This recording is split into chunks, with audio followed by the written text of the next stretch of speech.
1980년대에 그 뉴욕이 가지고 있는 별명이 있었습니다. 뉴욕시가 가지고 있는 별명이 있었는데 뭐냐면 범죄의 도시라는 거예요.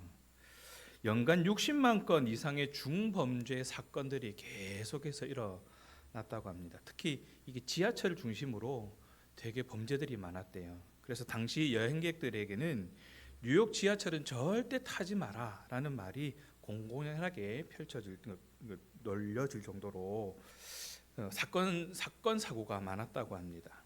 실제로 그 지하철 안에 경찰들이 다니면서 순찰을 할 정도로 뉴욕의 치안은 말 그대로 막장 그 자체였다는 것이죠.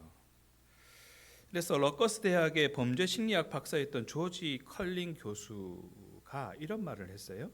뉴욕시의 지하철 흉악 범죄를 줄이기 위해서는 지하철을 도배하고 있었던 낙서를 철저하게 지우는 것이 우선이다라고 얘기를 한 적이 있습니다.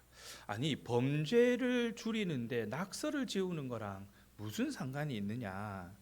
이 뉴욕시의 지하철의 그 사건이 도대체 무슨 상관이 있느냐는 것이죠. 그러면서 교통국 직원들은 그건 말도 안 됩니다. 차라리 경찰들을 더 배치해서 이 범죄 억제 효과를 내는 것이 더 중요하다, 더 시급하다라고 얘기를 했습니다. 그런데 교통국 국장은 그래피티 그 낙서를 지우는 것이 범죄 억제 효과가 있는지 없는지 일단 해봐야 알지 않겠느냐고 하면서 그 프로젝트를 진행을 합니다. 1984년이 되어서 지하철 차량 기지에 교통국 직원들이 투입이 되어서 지하철 약 6,000대에 해당하는 지하철에 그려져 있는 그림 낙서들, 그래피티라고 하기도 합니다. 그 페인트로 왜 그림 되게 잘 그려지는 거 있잖아요. 그거 낙서거든요, 낙서. 그거를 지우기 시작합니다. 6,000대를 지워 나가는 거니까. 지우면 지운 대로 가만히 있으면 되는데 지워졌다고 또 걔네들 막 또 낙서하거든요. 그 일들을 계속 해 나가는데 이 6,000대가 넘는 그 차량들을 다 지우는 데까지 약 5년의 시간이 걸렸대요. 재밌는 사실은 계속해서 증가하던 지하철에서의 흉악 범죄 발생률이 기가 막히게 이 지하철에 있는 이 낙서를 지우기 시작하면서부터 점점 발생률이 줄어들기 시작하더라는 겁니다. 2년이 지나고 나니까 중범죄 건수가 한 절반 정도로 감소하더래요. 94년이 되어서는 더 많이 줄어들더라는 것이죠. 결과적으로 뉴욕의 지하철 중범죄 사건은 75%나 줄어들었다고 합니다. 낙서 하나 지웠을 뿐인데. 그 후로 1994년 뉴욕시장에 취임한 루돌프 줄리아니 시장은 지하철에서 성과를 올린 범죄 억제 대책을 뉴욕 경찰에도 도입을 합니다. 그래서 경범죄 단속을 철저하게 하는 거예요. 낙서를 지우는 거, 보행자들이 신호 무시하는 거, 그냥 쓰레기 아무데나 버리는 거, 그런 것들도 다 단속을 하기 시작합니다. 그렇게 했더니 결과로 범죄 발생 건수가 급격히 감소했고 더 이상 뉴욕은 범죄 도시라는 오명을 벗게 되었다라는 거예요. 이 이야기는 그 하나의 중요한 법칙을 이야기하고 있는데 그 법칙이 뭐냐면 깨진 유리창 법칙, 깨진 유리창 이론이라고 얘기를 합니다. 그냥 깨진 유리창 하나를 내버려 뒀더니 그 깨진 유리창을 중심으로 그 주변에 있는 유리창들도 하나하나 깨지기 시작해서 결국에는 폐허가 되어지더라는 겁니다. 깨진 유리창 하나를 방치해 두면 그 지점을 중심으로 범죄가 확산되어진다라는 이론인 거예요. 사소한 무질서지만 그대로 방치해 두었다가는 지역 전체로 확산될 가능성이 높다라는 것을 알 수 있게 해주는 이론입니다. 우리 길 가다가 보면 그런 거 쉽게 발견할 수 있습니다. 쓰레기통 주변에 잘 정리되어져 있는 쓰레기통이 있는가 하면 카페가 밀집한 골목에 누군가가 한두 명 먹다 남은 커피, 그 아웃테이크 컵 그거를 이렇게 올려놓으면 어느샌가 그 주변으로 먹다 남은 컵들이 막 쌓이기 시작해요. 여기 놔둬도 되나 보다 하는 마음들이 생기는 거죠. 고속도로 휴게소에 가보면 낮 시간에는 그래도 그 꾸준하게 치우는 분이 계시니까 쓰레기통 안으로 쓰레기를 잘 집어넣습니다. 그런데 밤 늦은 시간에 가보면 쓰레기통이 버젓이 있는데 그 주변에 쓰레기를 막 쌓아놔요. 누군가가 한번 쌓기 시작하면 거기에 쌓고 또 쌓고 또 쌓고 그렇게 되는 거예요. 안에 쓰레기통은 비어 있거든요. 이게 참 재미있는 거죠. 통 안에 넣어도 충분한데 근처에 쌓여 있더라는 겁니다. 함께 사용하는 공유지여서 더 그런 걸 수도 있겠지만 당장 문제가 드러나지 않아도 한번 그 임계점을 돌파하기 시작하면 그 이후는 돌이킬 수 없는 사태가 벌어지게 됩니다. 이 비탈길에 차를 세워두면 브레이크 때문에 잘 멈춰 있습니다. 그런데 이 브레이크가 고장이 나가지고 버티다가 어느 한순간에 탁 터져버리면 차가 그냥 쭉 밑으로 미끌려 내려가는 거 있잖아요. 그걸 잘 생각해 보면 돼요. 잘 있는 것처럼 보여주지만 어느 한순간에 그 한계를 탁 벗어나기 시작하면 차가 내리는 것처럼 이 절벽 끝에 안전을 위해서 말뚝을 박았더니 그 말뚝 박은 것 때문에 절벽이 갈라지기 시작해서 절벽이 무너져요. 또 그거 안전 조심하라고 또 그 앞에 말뚝을 박았더니 그 박은 말뚝 때문에 또 절벽이 무너져요. 또 그래서 위험하니까 또 그 앞에다 말뚝을 박았더니 또 그 말뚝 때문에 절벽이 무너지는 거죠. 한 번 하기 시작하니까 계속 발생하는 그런 일들이 있더라는 겁니다. 결국 절벽이 와르르 무너지게 되는 것이죠.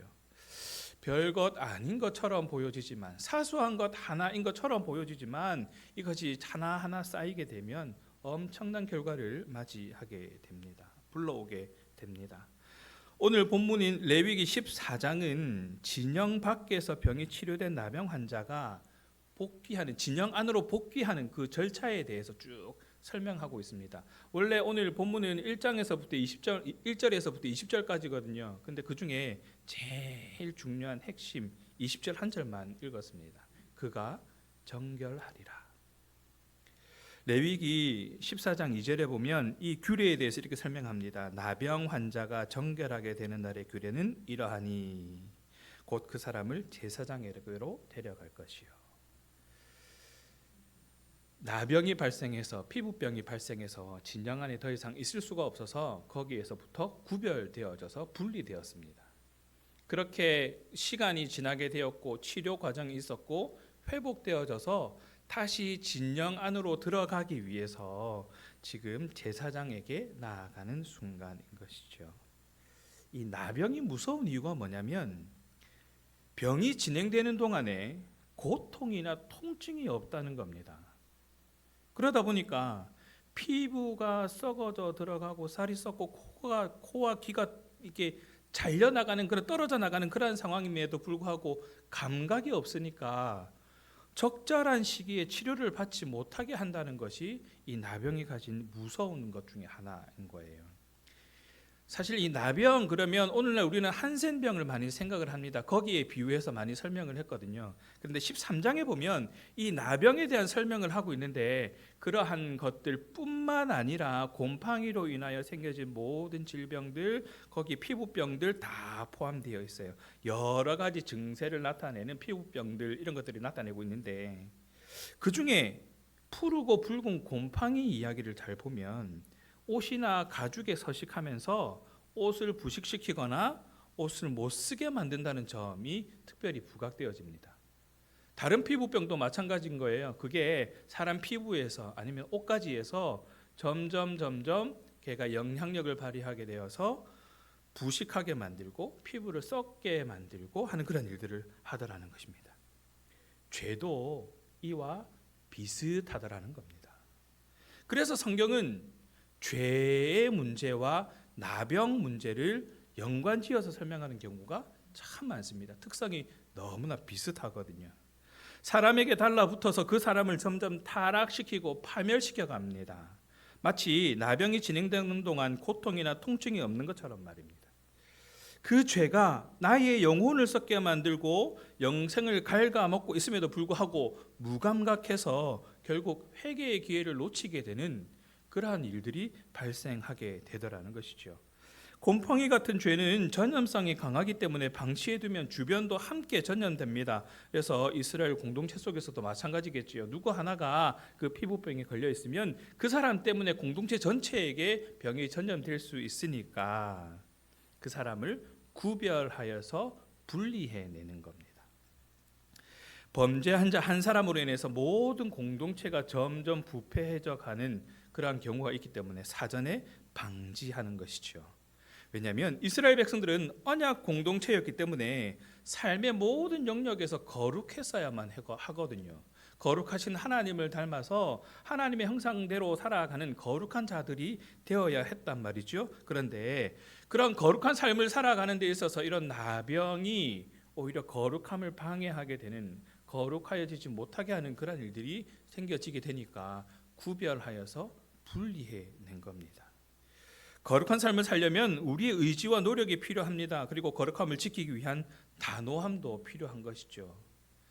그래도 불쌍한데 좀 우리가 같이 이렇게 좀 치료하고 같이 보호해주고 보살펴주고 그렇게 해야 되는 거 아니냐라고 볼 수 있겠지만, 오히려 단호하게 너 저기 가서 치료받아라라고 해야 될 필요가 있다는 것이죠.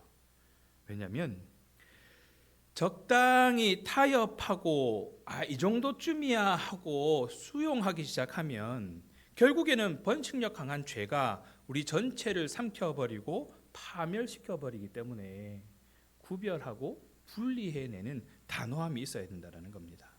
그래서 율법은 이 부정함을 엄격하게 다룹니다. 그러나 부정한 사람을 정죄하고 추방하는 데 목적이 있지 않습니다. 그 이후가 더 중요한 거죠. 하나님은 이 일을 통해서 거룩함을 잃었던 당신의 백성들이 회복하여 돌아오기를 기다리신다는 겁니다. 너 죄를 지었으니까 너 이제 더 이상 끝이야, 이게 아니라 너 가서 좀 회복되어져서 다시 돌아와라. 너는 범죄하였으니까 더 이상 이제 나와 상관없다, 나와 이제 끊어진 자다가 아니라 다만 가서 다시 회복하고 돌아오라. 거기에 그 목적이 있다는 겁니다.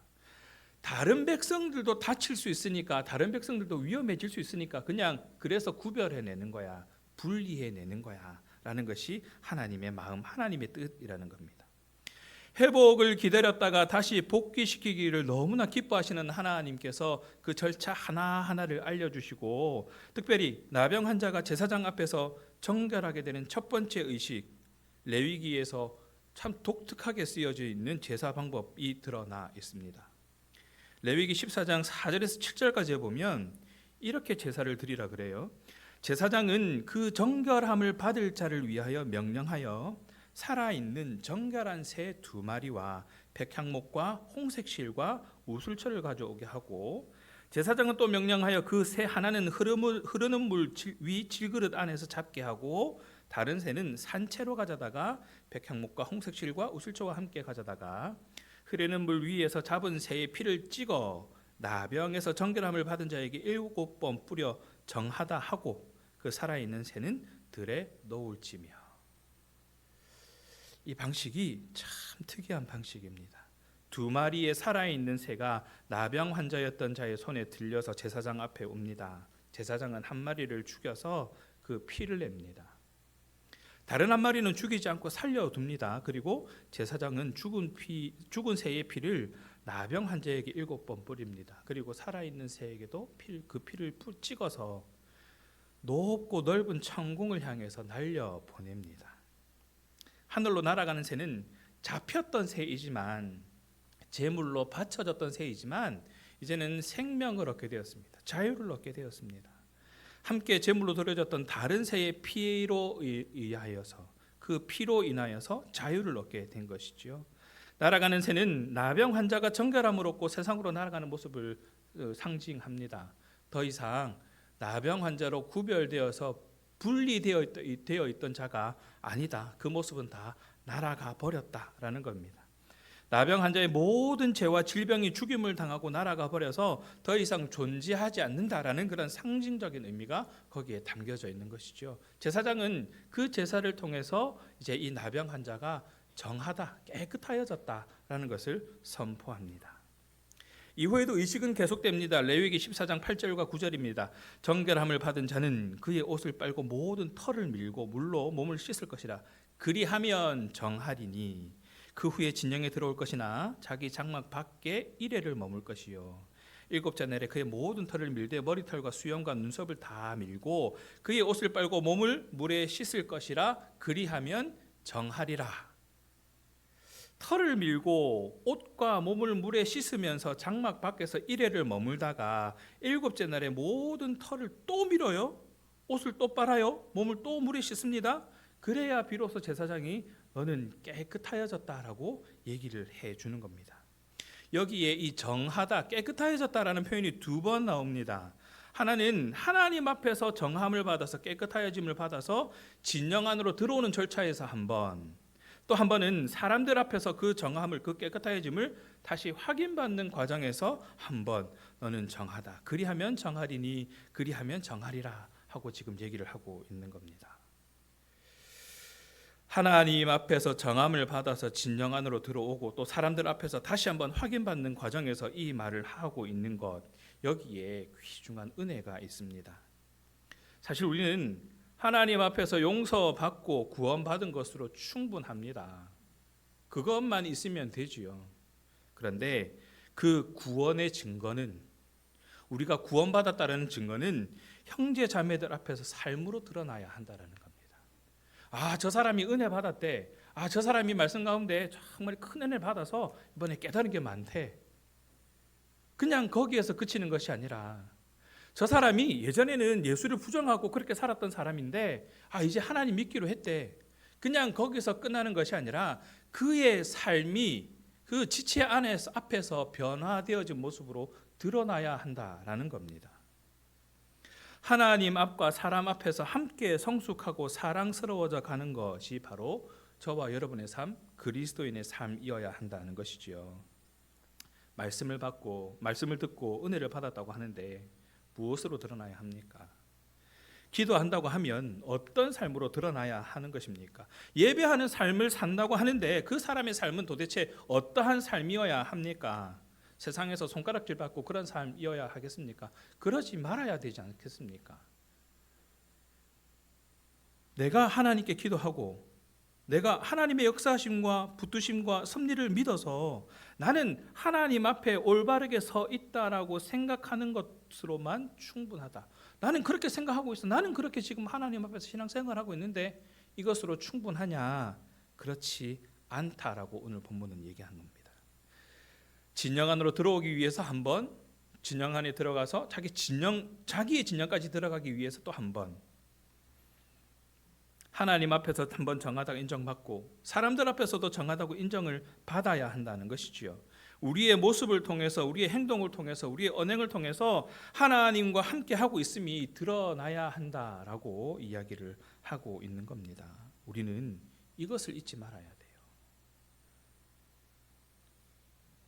죄의 결과로 생긴 나병이기 때문에 죄와 나병은 동일한 것이기 때문에 회복되었다라는 것은 하나님이 그를 치유하셨고 또 그의 죄를 용서하셨다라는 것을 의미하는 겁니다. 그렇다면 이 정결의식은 그런 거예요. 하나님께서 나를 치료하여 주셨고 하나님께서 나의 죄를 용서하여 주셨고에 대한 감사의 표시라는 겁니다. 하나님 이렇게 나를 지켜주시고 이렇게 나를 깨끗하게 회복시켜 주시고 다시 하나님을 예배할 수 있도록 하나님과 관계할 수 있도록 나를 붙들어 주셔서 감사합니다라는 그런 고백이 되어져야 한다는 겁니다.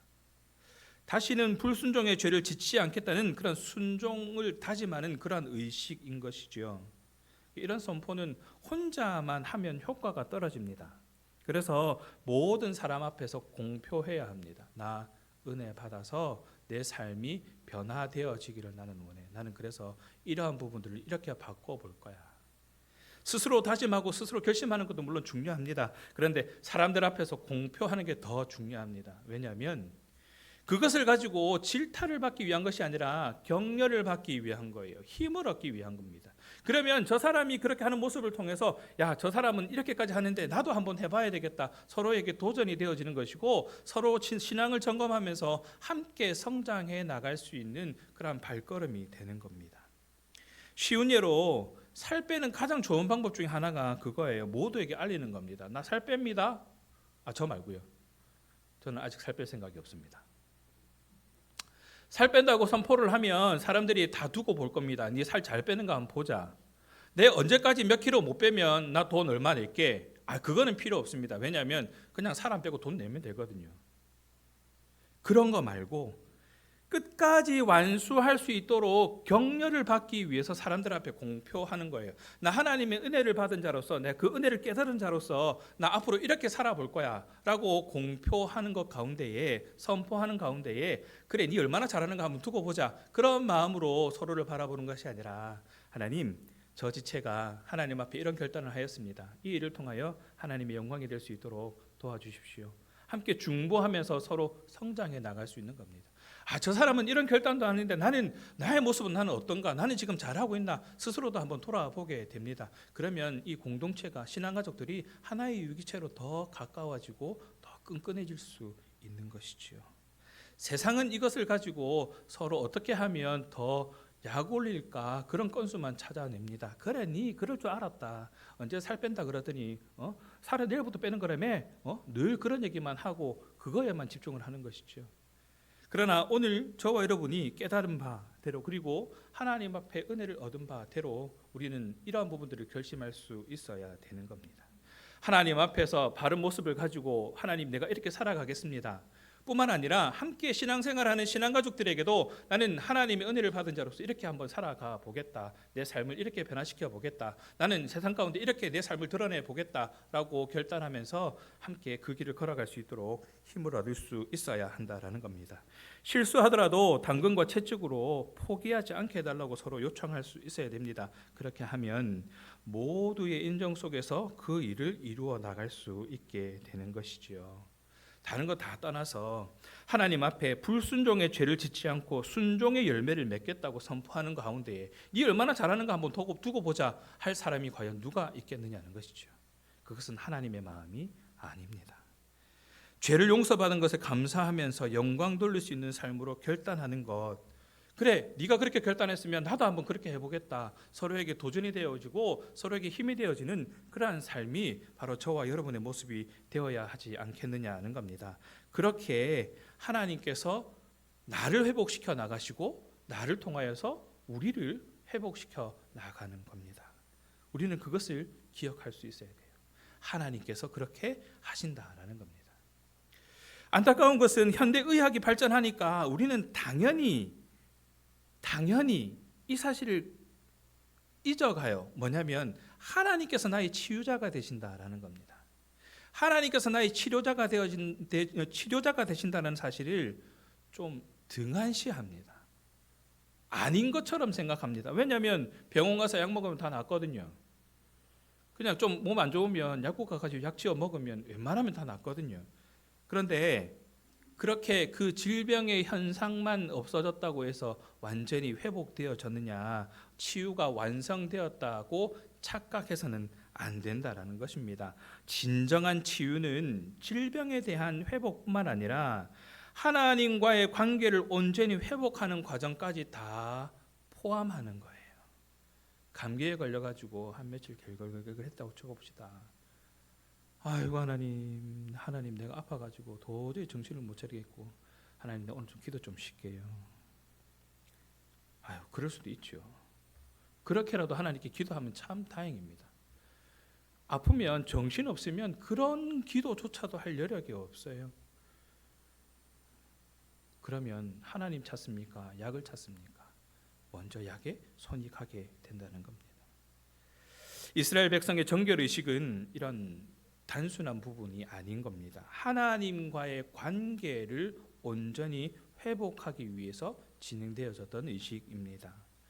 우리 모두는 언제나 하나님이 공급하시는 은혜로만 살아갈 수 있는 존재다라는 것을 잊지 않아야 합니다. 하나님의 은혜가 아니고서는 살아갈 수 없다라는 것이 늘 우리의 입술을 통한 고백이 되어야 한다라는 겁니다. 전염성 피부병이 치유된 사람은 이 정결 의식을 통해서 공동체 안에 포함될 수 있었습니다. 비로소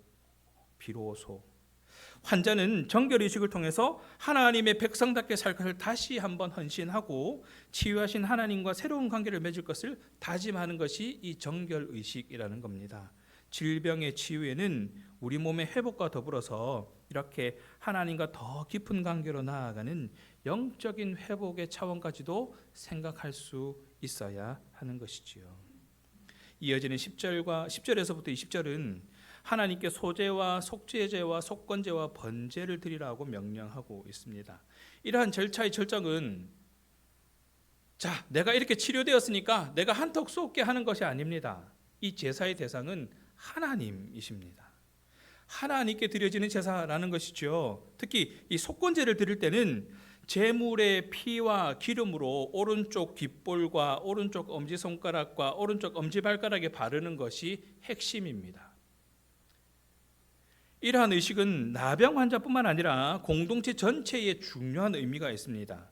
나병으로 인해서 구별되어서 분리되었던 사람이, 즉 하나님과의 관계에서 잠시 구별되어져 있던 사람이 하나님의 사역에서 분리되어서 떠나 있던 이 부정한 자가 자신의 손과 발을 정결하게 회복하는 과정을 통해서 다시 하나님과의 관계를 회복하게 되는 그러한 표면적인 모습들이 잘 담겨져 있는 것이죠. 이 공동체와의 분리가 이스라엘 백성들에게 어떤 의미가 있는가 하면 함께 생활할 수 없다라는 거거든요. 그냥 함께 생활할 수 없다가 아니라 하나님의 임재로부터 멀어지게 된다라는 것을 의미합니다. 여호와 하나님과의 연결고리이기 때문에 중요한 부분이 이 공동체 속에 있는 거였어요. 하나님의 인도하심을 받는 이스라엘 백성들에게는 이 하나님의 존재가 절대적이었기 때문이죠. 나병으로 인해서, 죄로 인해서 공동체에서 분리되었던 자, 이 정결 의식을 통한 회복은 하나님과의 관계가 다시 회복되었다라는 것을 의미합니다. 제물의 피 흘림과 하나님께 드려지는 제사를 통해서 끊어진 관계가 다시 회복되어지는 거예요. 그래서 의미가 있고 그래서 중요한 포인트입니다. 오늘날 예수님께서 흘리신 보혈과 십자가 사건을 믿음으로 하나님의 자녀가 되는 은혜 가운데 들어가는 것도 하나님과의 관계가 회복되어지는 것이죠. 하나님께서 원하셨던 관계가 바로 그러한 관계입니다. 예수 그리스도의 흘리신 피, 성령으로 말미암은 그 관계를 원하고 계신 겁니다. 구약의 출애굽 때는 하나님께서 직접 이스라엘 백성들 가운데 오셨습니다. 그래서 그렇게 관계를 맺으셨었습니다. 그러다가 사사기에는 하나님은 직접 나타나지 않으셨지만 이 사사를 통해서 그 관계를 계속 유지하셨었거든요. 그리고 신약에 이르러서는 하나님이신 예수님께서 우리 가운데로 오셨고 또 성령을 통해서 그 관계를 유지하고 계십니다. 하나님의 거룩하심을 드러내고 또 그의 자녀된 저와 여러분의 삶도 거룩함을 드러내는 삶이 되어야 하고 성령이 하나 되게 하심 안에서 복된 교제를 하게 하시려고 정결하게 하는 이 의식을 기억하라라고 말씀하시는 것을 우리는 잊지 말아야 합니다. 말씀을 정리해 봅니다. 나병 환자의 정결 예식에서 말하는 속죄의 원리는 하나님의 일하시는 속성을 그대로 나타냅니다. 하나님은 반드시 죄 없는 존재를 죽인 후에 그 피로 나머지를 살게 하신다는 겁니다. 제물을 원하셨습니다. 예수 그리스도의 십자가 보혈이 우리에게 그 제물의 피가 되어 주었습니다. 예수님께서 피 흘리심으로 나의 나병 같은 죄가 깨끗이 씻겼다라는 것을 우리는 잊지 말아야 합니다. 영생을 얻었고 천국을 얻었고 복을 얻었습니다. 영적으로나 육적으로 치명적인 나병과 죄의 문제는 하나님께 버림받았다는 확실한 증거가 되어집니다. 그러나 공동체로부터 격리되어지고 또 하나님께 나아갈 수 없게 되는 그러한 상황임에도 불구하고 마치 끝난 것처럼 보여지는 그러한 상황이지만 하나님께서는 그 순간에 회복에 대해서 말씀하십니다. 거룩하신 하나님께서 당신들의 백성들 또한 거룩하기를 원하셔서 구별하고 분별하여 격리하셨다가 다시 회복시키셔서 하나님의 거룩함을 드러내려고 하시는 거다는 거죠. 저와 여러분이 그렇게 거룩하게 살아가기를 원하심도 강력하게 드러내는 것이 오늘 본문 속에 잘 나타나 있습니다. 너는 범죄하였으니 더 이상 나와는 아무 상관이 없다. 너는 끝이다가 아니라 다시 회복하여서 나에게로 오라. 예수 그리스도께서 이 땅 가운데 오심도 바로 이 때문인 것입니다. 오늘 본문 14장 20절입니다. 제사장은 그 번제와 소제를 제단에 드려 그를 위하여 속죄할 것이라. 그리하면 그가 정결하리라. 모든 의식 후에 모든 순서와 절차 후에 우리는 정결하다 인정함을 받습니다. 하나님과의 관계가 회복됩니다. 하나님의 거룩함을 드러내는 자로 인정받을 수 있게 됩니다. 하나님 앞에서 정결함으로 거룩한 자녀가 되는 저와 여러분 되기를 간절히 바랍니다.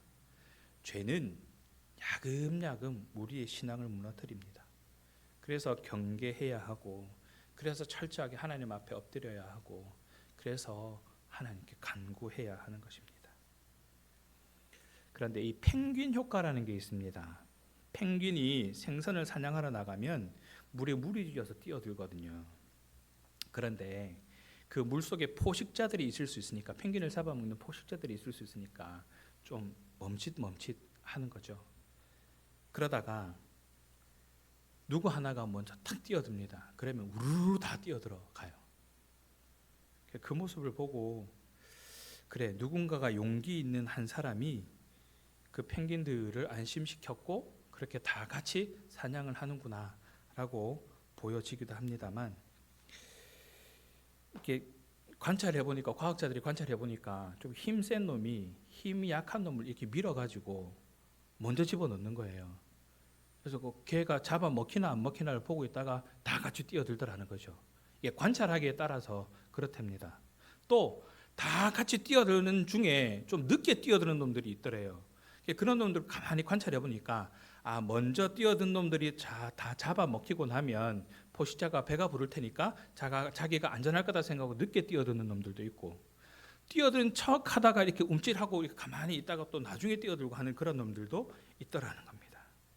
아니, 그런 거 다 차치하고, 누군가 한 마리 먼저 뛰어들었더니, 그리고 안전하다는 것을 확인시켜 줬더니 다 같이 뛰어들어가서 사냥을 하더라는 거죠.